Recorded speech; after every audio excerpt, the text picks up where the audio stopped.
You are listening to the 100X podcast with 100X Gaming. We've got Calamity on the show. We've got two of their co-founders, Dima and Siva, joining us.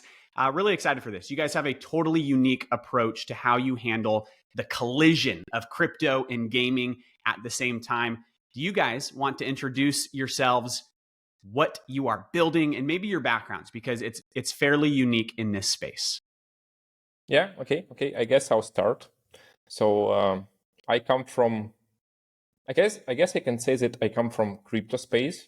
I'm not coming from like Web2 game development space. I'm in crypto since 2017. And Matthew, you mentioned that you're a DeFi guy. So yep. I guess I can also call myself more of a DeFi guy than a gaming guy, at least in terms of crypto. Because I was using like Uniswap like back in 2018, I guess.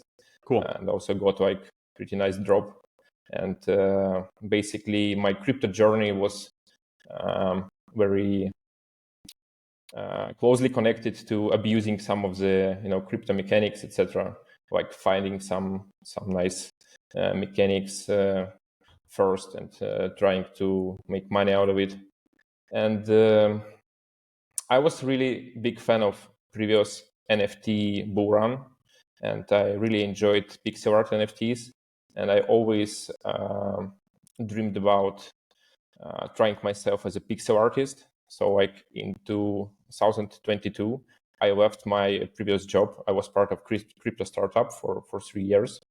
And I left that company to try myself as a pixel artist. And me and Seva, we started Rex House. It's like a predecessor project of Calamity.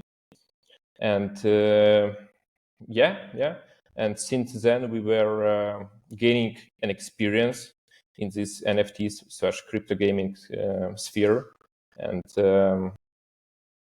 like a year and a half ago, me and the Seva, we were speaking like what to do next. It was like a really bad bear market. Nothing interesting was happening. Yep. And I just said like, fuck it. I will just fund game development out of my pocket, because we've been players all of our life. And I always dreamed to be part of game development. So yeah, I mean, thankfully to crypto, I had some money to fulfill my dreams. So yeah, since then we were building Calamity. For more than a year, I was funding it from my own pocket. Right now, we have private round, and I'm glad that I can now pay our burn rates from investor money, not from my own pocket. And as you may know, right now we are kind of launching game into public. We have first like semi-public playtests, primarily for our holders, but also we're distributing some of codes so people can try it. And so far, feedback is pretty nice, even though we have some like server problems. But even though like Calamity may look really simple visually and like I don't know, maybe cartoonish, etc., but under the hood it has like a soul of MMORPG, and we are trying to like make very very complex mechanics. So it's making a server for such game is not a trivial task. Yeah, for sure. Go ahead, Siva. Tell me your background as well. Before we dig into everything this episode has to offer, we want to highlight the awesome partners who sponsor this podcast and make it possible for us to work full-time on 100X. They're legends, and we appreciate them for supporting us. Let's talk about Reactor, a proof-of-work blockchain that introduces a brand new economic model, DePIN mining software, a gaming distribution platform, the RKR token, and their game, Minions of Steel, that's proving their thesis by seamlessly integrating proof-of-work token mining with gaming. Through allowing players to mine with their own GPU while playing, not only do they essentially make gaming free, they make software free, and they present an AI-proof income for everyone. If you want to take a glimpse into the future and get there early, explore Reactor's ecosystem at the link below. If you've ever found yourself saying, man, I wish I could just pick up a book that quickly explained what the heck DeFi is, where it came from, and how I can actually win in this Wild West, then I might have just found the answer to your dreams. The DeFi Revolution by Nicolin Decker just dropped on Amazon, physical and digital. It's the most up-to-date book in the world that tells the entire story of decentralized finance and where it might go next. If you want to know how to tell the difference between degen scams and real opportunities, or you want the perfect gift for your friend who's new to crypto, you can get it on Amazon today. Everybody is chasing the sweet nectar of played airdrop. Could the beacon potentially be the most fun iteration of the meta thus far? The beacon is a collision of 3 game genres at once. Think dungeon crawler like Hades, world builder like Animal Crossing, and social MMO like RuneScape. Right now, you can complete quests to unlock the token airdrop and whitelist through our New Frontiers quest link in this episode's description. Follow the Beacon on Twitter for deets on the rite of passagement and the game's global launch. And let us know in the comments how many of the bosses you can actually beat.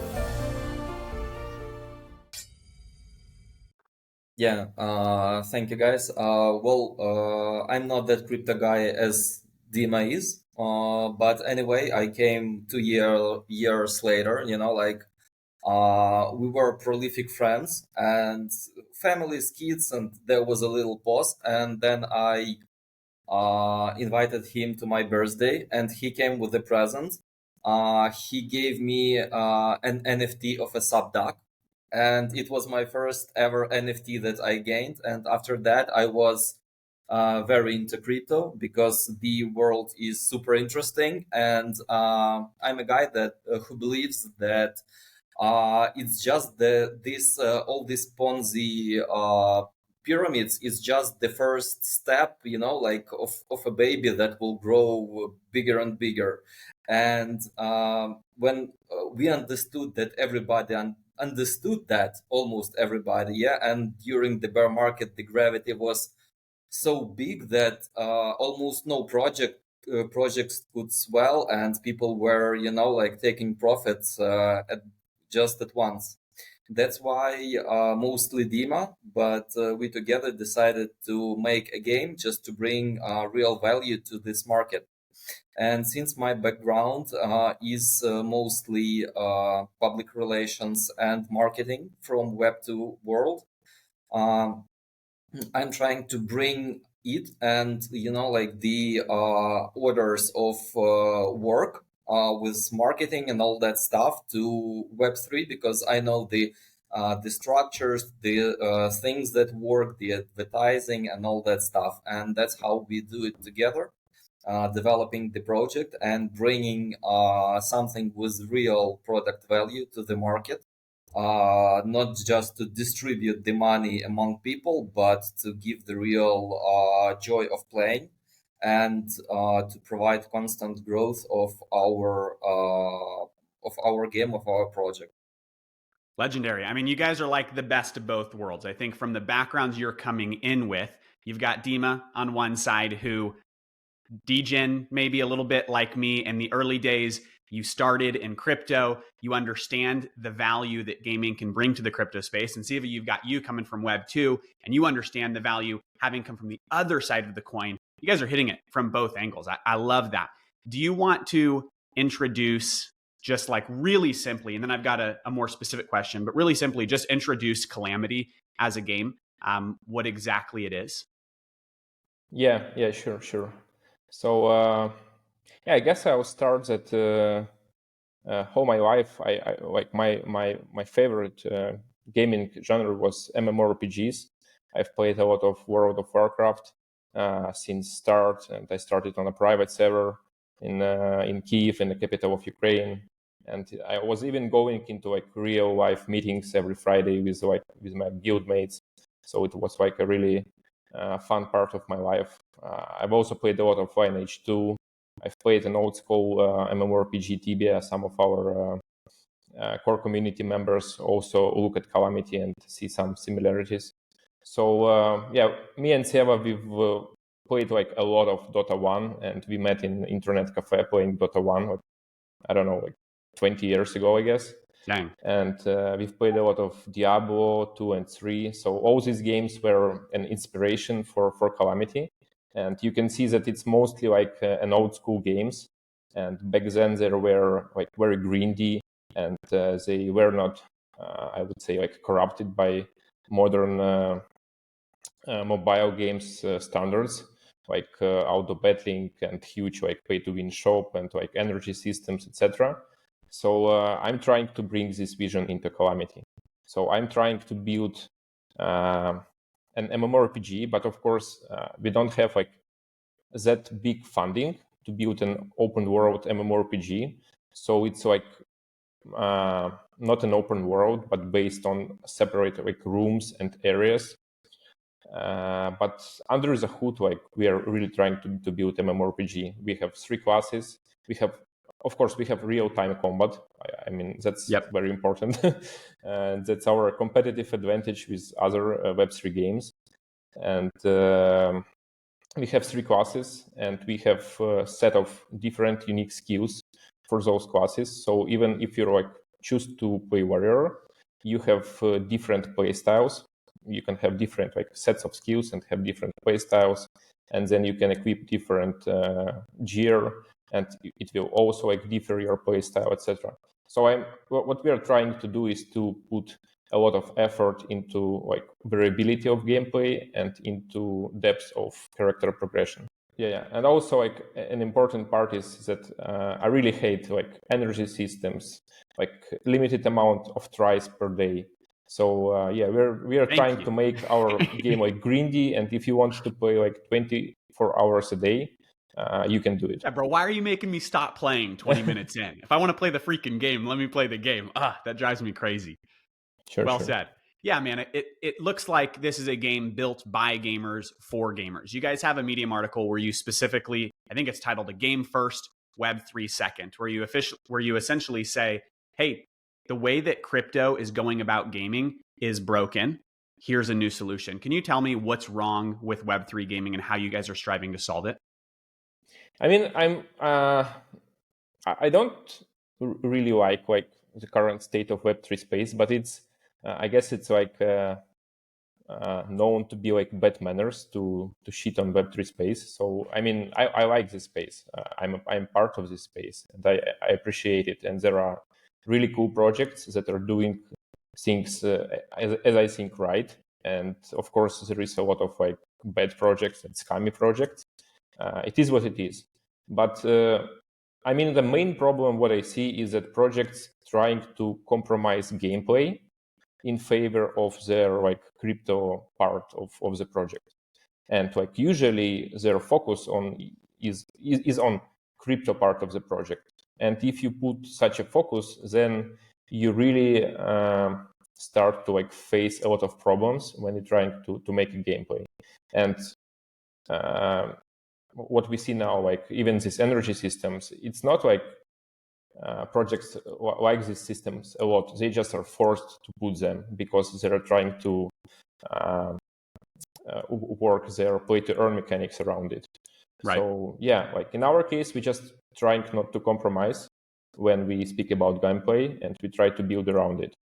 And like I see that crypto should be just an additional tool in the game that solves some problem, and not like vice versa. It actually solves real money trading problem. I guess you can tell about it. So yeah. So I mean, in every like classic Web2 multiplayer game, there is a problem of RMT, real money trading, and it's against of terms of service, and you can get banned if you buy gold from third-party like gold sellers.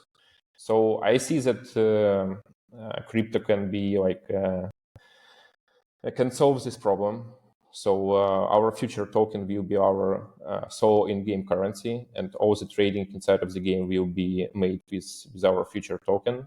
And basically, it will be like a central part of our in-game economy.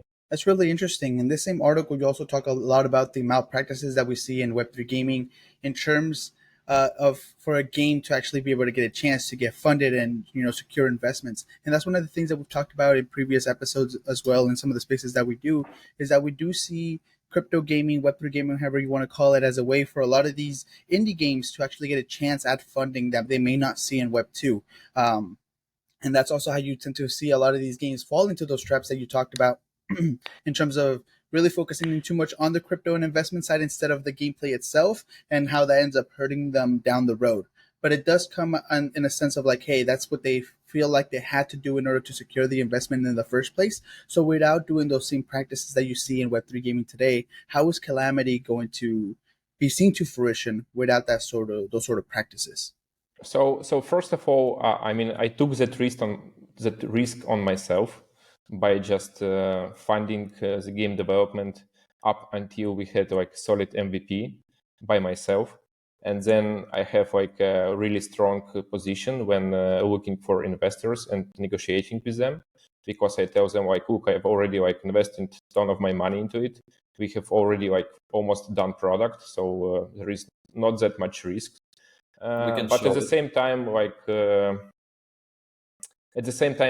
I don't need to like listen to the requirements of investors that much, because once again, it's not that big of a risk for them, because like product is almost done.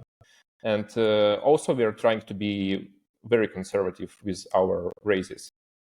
Because like we are not building like a gaming network or like next Steam or I don't know, like, or ecosystem token. We are just building a game, and we are gonna focus on the game at least for next couple years. So yeah, all these parts together just gave us like really strong position, and we don't have like much struggle with raising money. On that, you said that the product is almost done, so investors, like, there's a little bit less risk and a little bit less to worry about. It feels like most games that we play in this space are like we're playing it in the very first build of their early alpha, and then we have to wait 2 or 3 years until we're going to see a finished product. How close are you guys to that finished product? So I would say like we are very close to like solid V1. So we have like all the assets already inside of the game, all the main mechanics already inside of the game. So basically, we are just fixing like critical bugs, some UI bugs, etc. And once we are done with it, basically the game is ready for release. Of course, like we plan ton more content, and we will be like developing on the go, just as live service games where you have constant updates and like releases of new expansions, etc. Yeah, but if we're speaking about like a solid V1, it's almost ready. It just needs to be like balanced, polished, and and fixed in terms of server side. Because like when we test it internally with Steam, everything is okay. When we start to have like some online, some of the critical bugs start to pop up, and we are getting some important data, and devs can make some changes based on that data. This is a really interesting approach because, like Matthew was mentioning, I think a lot of the times we see, and I'm at fault at this, the last bull market, so many times games came at me with a white paper and some AI generated images and said, this is the building and this is the vision that we have for this amazing game that's going to be the next Fortnite. And I was like, I'm all for it. And it's been 3 years later and they still have no game to show for it. Instead of doing that and using a white paper as a money raising mechanism, you guys said, hey, you know what, we're going to fund it ourselves, have a minimal viable product, and now be able to show that to the community and be able to show that to gamers and say, hey, look, this is what we're building. That also seems to have taken a lot of that weight off your shoulders in terms of needing to feel like you need to listen so much to investors in the way that they want to go ahead, because that's also another thing that we see, because the raise happened so early and it was such a big chunk of the money that the games needed to launch in the first place. They feel like they need to listen to the VCs, they need to listen to the investors a lot more instead of actually building the game that they wanted to build in the first place. And this is also another thing that you talk about in that article that you were talking about, being a game first and Web3 second. You talk about the malpractices that you see in Web2 and also some of the stuff that you see in Web3 and how you guys don't plan to do those monetization practices inside your game. Can you tell us a little bit about how monetization would happen inside of Calamity if you're not trying to fall into those traps that we see today? No, so we're basically planning is just classic subscription model. And since subscription model will be unlocking play to earn mechanism inside of Calamity. So like you can basically play for free and enjoy like almost full game. But if you want to get access to play to earn mechanics, then you will need to pay a subscription, and we will have different levels of subscription, like I guess starting from like $20 and going higher, like adding some multipliers for play to earn, and then some like additional like prestige elements, just if you want to have like some title inside of the game or some cool cosmetics items. Yeah, but what can I say is that we for sure won't have any pay to win inside of our game. So we as a project won't be selling any like gear that gives stats and that make you instantly stronger, because I think that it will ruin our in-game player-driven economy. Because like if you want to put some money into the game and buy gear, you can do it, but you will need to do it to buy these items from another player, not from us. And by this, we are really driving trading inside of the game, and also those people who are just playing and trying to earn, they see that there is demand for items, and it like incentivizes them to play. Yeah, because there's definitely a different feel to know that, hey, that weapon that you're seeing dominating every dungeon was actually, worked on and built by an actual player with hours and hours behind it, instead of just like, oh, they bought it from the shop because of a sale that the team is having this week. It's like, no, that actually has a lot of work behind it and it has value to it. Seba, I have a question here for you. Coming from Web 2 and having a background, not having so much of a background as Dima here in Web3, how has marketing in this space been? Like, how we do hear that a lot of teams have like a very shock factor to see how marketing happens in this space, very degen, very like, oh, we're using influencers and posts and Twitter and spaces. How has that been like, and what kind of lessons have you learned being in this space for a couple of years now? Well, in comparison with Web 2 marketing, this is total chaos and destruction, because not only that you have to speak to people and like you can't predict the results, because there are bots, there are fake things, many fake accounts, some like key opinion leaders may become scam because they become lazy and they don't do the things they had to. They lose their audience, but still they try to like sell something on the reputation. But whatever. The main thing that you can track the source of the best source of your audience that came from, because like you spread the word everywhere, but you don't understand who gave this result. In Web2 marketing, it's very easy because you have the CRM systems, the call tracking, all that stuff, and you understand what's working, what's not. You can calculate the ROI and all that stuff. And here it's way harder to perform that, but still it's possible. And we have made very nice connections with people, because we don't need those who help to build pyramids. We need those who understand our philosophy, because it means that they have the audience who share our view, and that's the people who we aim to drag and to show our product, and to say, hey, join us. We are building what we know you will like, because we are gamers. We have this experience, like Steven Jobs said once, you don't know what you want. I know what you want. That's the kind of thing that we can perform and we can do, since we are free with the decisions. And right now we are very glad to, in spite of some bugs, we are having like good words from all the communities and KOLs who tried the game and their communities as well. And it makes us really glad that we are on the right track, and we are really building these things, a good thing for people. So yes, and also concerning marketing, we are a very Web2 friendly game. So we came to the Web3 marketing first because we know how things done are here. We have some connections and all that stuff, and we know how to launch the collection, the token, and how to get the audience. But we have a plan to gain also Web2 players because when you enter the game, you don't need to connect wallet, you don't need to read any white papers.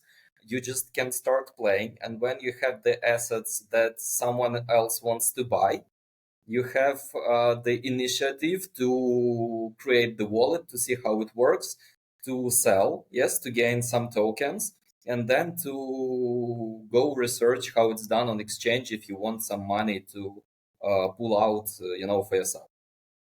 So basically, we have the potential to grow, to continue growing if we gain every heart of every Web3, person, gamer who exists. We can continue growing on Web2 market, and we have a plan to launch the advertising. Yes, to gain more players for our game. Yeah, I mean, if you capture all 10 of us that are in Web3 gaming and actually play games, you still need those Web2 gamers. We're not that big of an audience yet, and I think we forget that. You are essentially making the UI and the UX really simple for people who aren't native to crypto, which is a huge win. Nothing frustrates me more than when I want to try out a game and I work in crypto and have every single day full time for the last 3.5 years. This has been my life. And it still frustrates me when I open a game to try it out and I've got to connect a wallet and I've got to sign some, just let me play the freaking game, man. So I appreciate that you guys are going that route. My follow-up question there is, you guys are on Steam is the plan, right? And I think Steam follows the same approach that Epic does, where at the bottom it says something like, be careful, this is a crypto game, or this game has crypto mechanics in it. And there's this warning because traditional gaming still has a major pushback to anything that ties Web3 in. How do you guys go about getting those players in who would otherwise maybe they think your game is sick, but as soon as they do see that there's a wallet they can sign up for, they're like, nope, I'm out, I'm done. What's the approach to winning those hearts over, like you said? Yeah, so first of all, we're on Epic. It's vice versa. It's Steam that doesn't let blockchain games to be listed on their platform. There are some games, but I guess they're operating in gray area, or right. They are having second version of the game without any crypto mentions.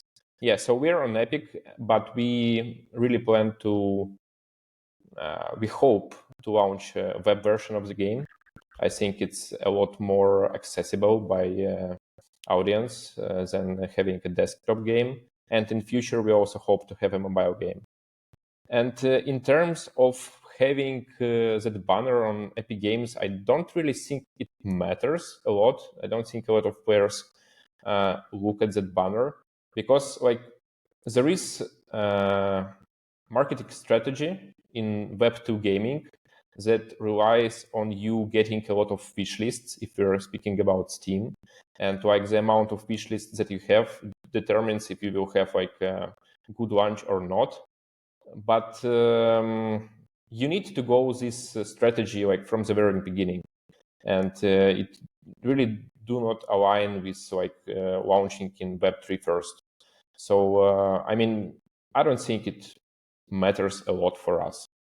Players, I don't think that players read that much of that banners. If the game is already playable, they can go and try and see themselves. I would also add a couple of words that we can make our own site, or either landing page, multi-page site, whatever.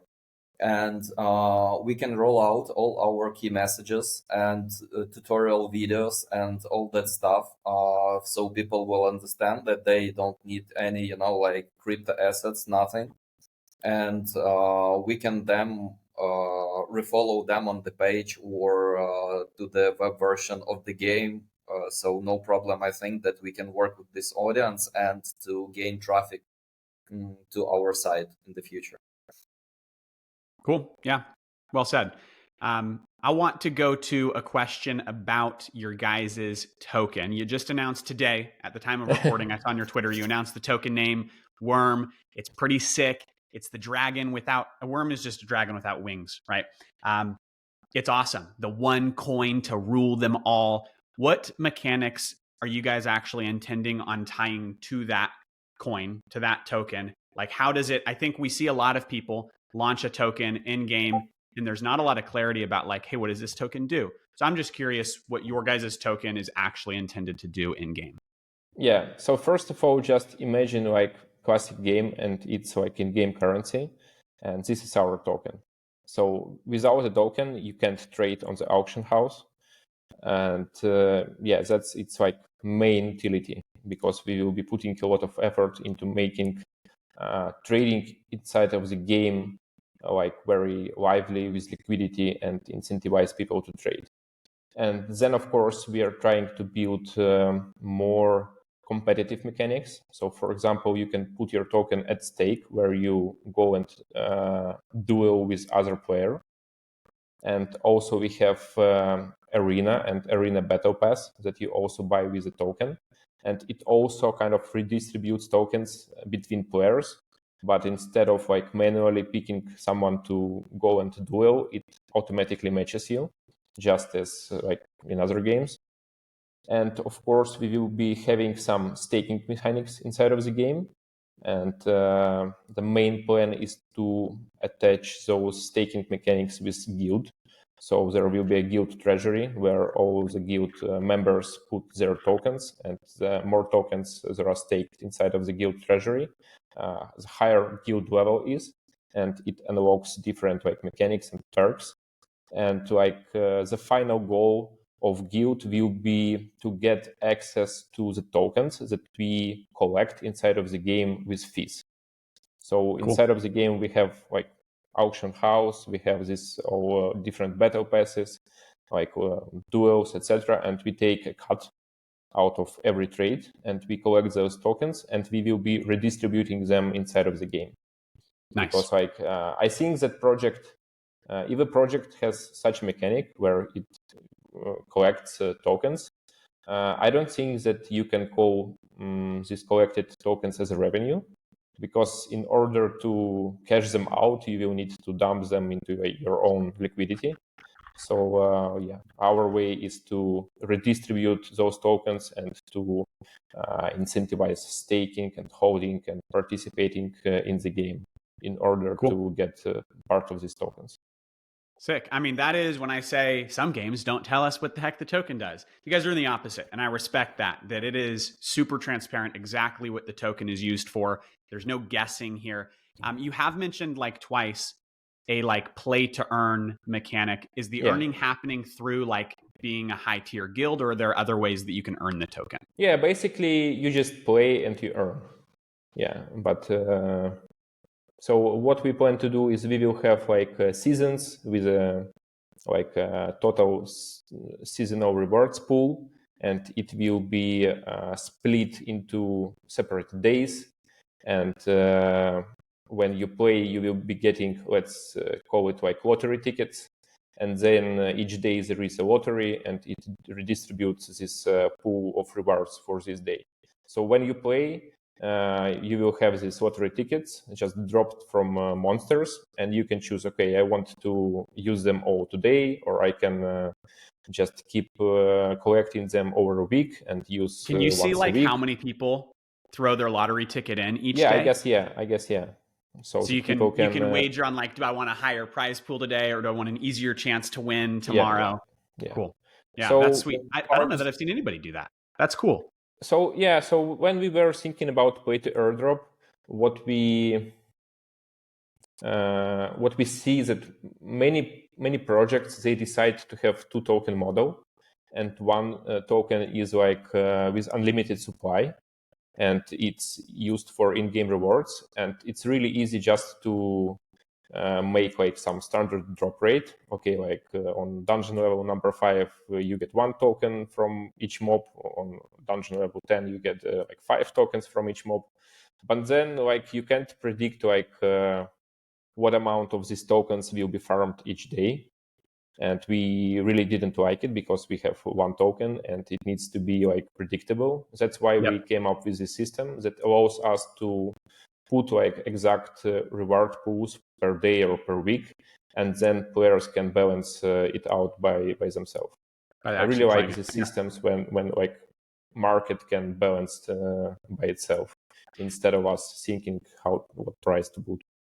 While we're on the topic of players balancing that out themselves, I think the one like big risk I see with this, and not just you guys doing it, but anyone that has a token that operates as the in-game economy, but also can be utilized outside of it and is a real currency.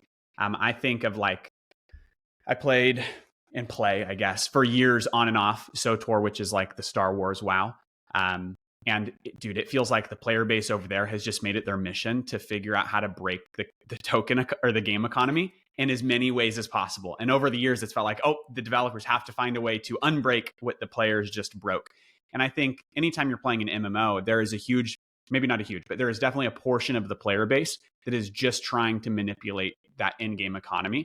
And I think as soon as it's got real money and they're not getting their accounts banned for selling gold, like there's even more incentive to figure out, ooh, how do I work around this? How do you guys deal with and like protect yourselves from the economy being broken by players that are striving to manipulate it?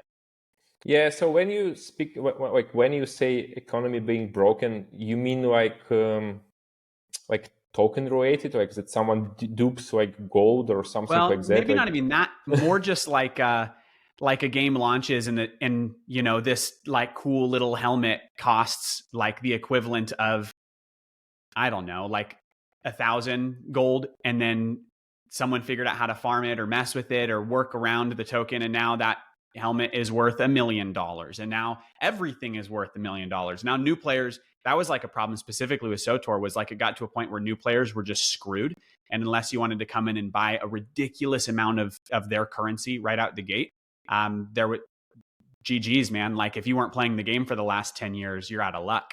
And I was playing the game for a long time, so it didn't matter for me, but it broke it for new players. We've seen that. I feel like we've seen that with a handful of MMOs where like something goes a little haywire and they've got to figure out how to balance that economy again. And I think if an issue like that happens, it's not like it's not solvable, but if it happens with a token that is also a real world currency, it's just, I think, more work for you guys to figure out how to balance that once players jump in. It's like what you referenced with, hey, the product, the game is like pretty solid. You guys are just polishing it at this point. But as soon as you throw 10,000 people on the server, something is bound to break, and then you're going to have to go address that as a developer. I think there's a good chance that things get messed up, not just with your game, but with any game with tokens. And then you're figuring out, okay, what do we need to like move around here to rebalance that? And I guess that's just what I'm curious about. Yeah. So first of all, I'm sure that something will go not as planned. You just need to be like cool. You need to be open with your community, and you just need to fix it, right, and move on. So first of all, we are trying to make like our token inside of the game like super trackable and to have like a lot of stats about it, like almost like we are having like our own blockchain, but it's on like server based. And then of course it's a matter of high security during process of withdrawal of the token from the game, and it looks a lot like bridges between like blockchains and between layer 2s. Yeah, and then like I don't think that it's a big of a deal if like there is something wrong with prices inside of the game. It almost seems like it's a part of fun when there is some like price manipulations. And also for many there is like part of players who really enjoy like just trading in MMORPGs, to be like monopolists of some resource or something like that, to buy if something is cheap and then accumulate those items and start selling at higher prices, etc. It's like the So, Merchants Guild. Yeah, something Basically, like that. I would also add that we want to create for people an open game economy, and it means that this open game economy is similar to the world we live in. So in some time, when people start at one day, in some time there will be poor and there will be rich. It doesn't even matter how much money did they invest, because there will be speculants who will, parasite on those people who will be playing a lot, and they will be buying it cheap and selling it, more costly and all that stuff. But when the world is open for all the people, everybody will find his role in this world. So our task is to create an even chessboard, and how people play the chess is up to them. Here nowadays we have a lot of holders of NFT collections, and those collections do basically nothing, but people still hold them. Why do they do that? I don't know, what they like them, I suppose, or they expect something. So I think that everybody should find what he wants. Yeah.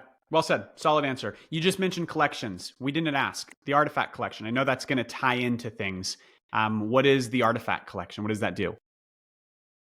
So, so we can split like utilities of. So first of all, it's our like main collection of Calamity.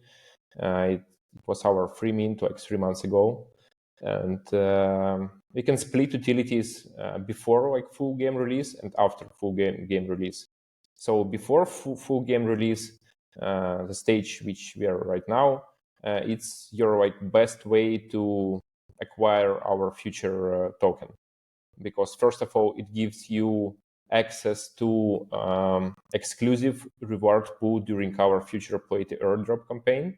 So holders of artifacts will have their own prize pool, and it will be bigger than like a public prize pool for players. And then we will have a public token sale, and they will have guaranteed lots on public token sale.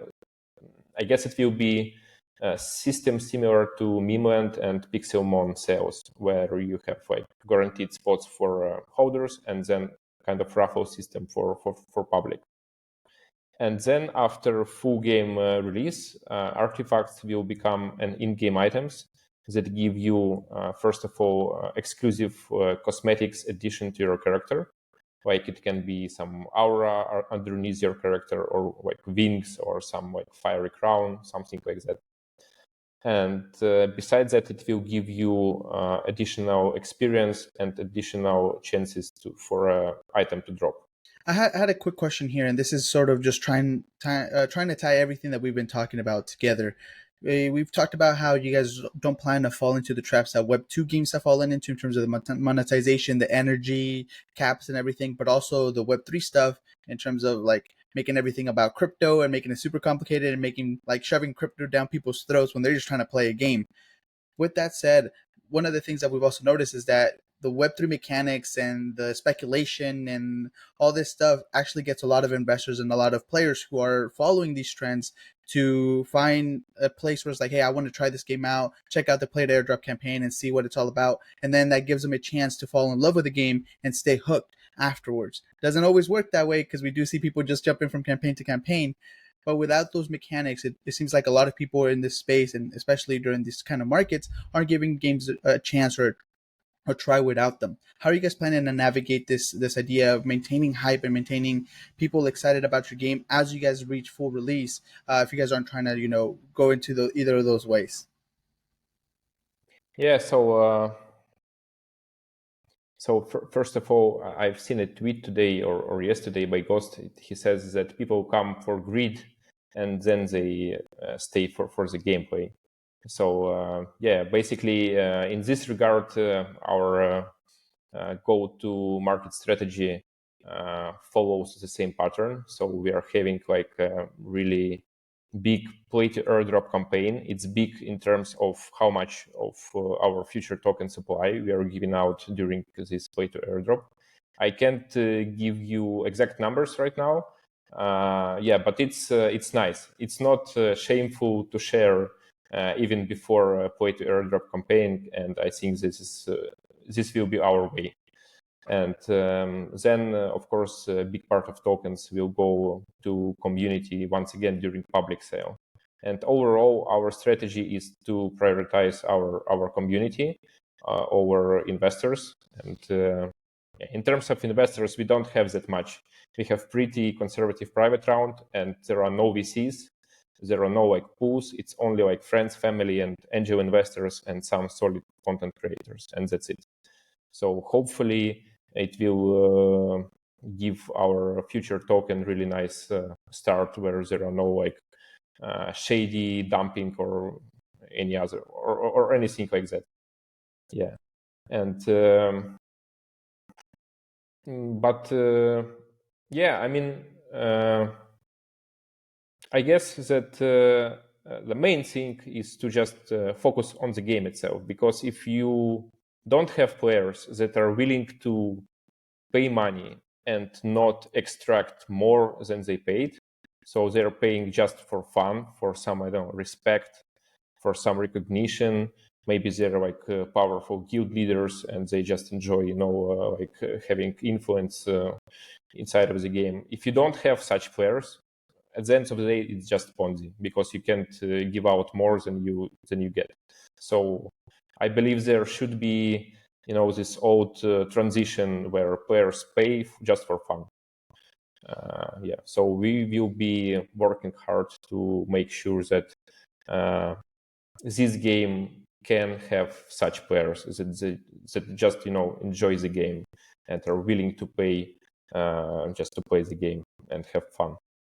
Yeah, I mean, whatever you win over a player with is what you keep them with. So if you can only win them with earning mechanics, you have to constantly keep them with that. If you can only win them with an airdrop, you have to constantly keep drip feeding them something. If you can win them with gameplay, man, they'll stay for gameplay. And I think that's what I'm excited about in this current cycle of crypto gaming. I remember when I first wanted to get involved with crypto gaming was like 2021 or 22. It was 21, I think. And there was almost no games that existed. And of the ones that existed, I can think of maybe one that had good gameplay at the time.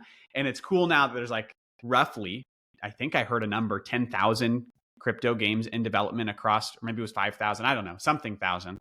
And of those, we're going to have a lot more games that actually have good gameplay. I'm excited about that. If people are listening to this episode and are saying, dude, I gotta play, how can they play Calamity, and where should they go to pay attention to the upcoming Play to Airdrop campaign? Yeah, so first of all, I guess the easiest way to get access to the game right now is to buy Artifact, and then we will provide you an access code to the game inside of our Discord. Or you can participate in some of the giveaways with our partners, where we give away codes for playtest. But these codes will give you access only to the playtest, while Artifact will also give you access to, as I already mentioned, exclusive reward pool only for Artifact holders during our play to airdrop campaign. And this way you will be able to get a lot more tokens than a non-holder. Cool. Epic. So if you want to play right now, go somewhere with a code. I think we'll give away a couple codes in the next week or so. Grab yourself an Artifact. I think those are on OpenSea. I think I need to grab one. I was looking right now. The price is at 0.06 ETH, I think, is the floor price on Artifacts right now, which is awesome. If you were one of the people that got a free mint 3 months ago, congrats, man. I will give you 0.06 ETH for that so you can walk happy. Guys, this has been a pleasure. I'm excited. I know my first impression meeting you guys was, number one, I had one of our players, Swiffle, say, dude, you guys got to talk to these guys. The game is so much fun. And I think introduction is the game is so much fun. You don't get that intro very often in Web3 gaming. So congrats on front number one. And then front number two was me reading that Medium article of like, hey, there's a better way to approach Web3 gaming. And you guys have a pretty unique proposition. And I think in in a sea where it feels like a lot of people follow trends, it's awesome to see someone taking a unique approach. I want to see people try, man. You're all a bunch of pioneers trying to create new games in a new environment that nobody's ever done that before. And so for me, this whole space is fascinating. Thank you for building an awesome game. Thank you for jumping on with us. I'm excited to play it some more. We will see you on 100X. Meet us in Calamity so that you can potentially kick Cesar's butt. He's, a worse gamer than me. So we'll see you guys next time on 100X and in Calamity. You can find links below right here on how to play Calamity.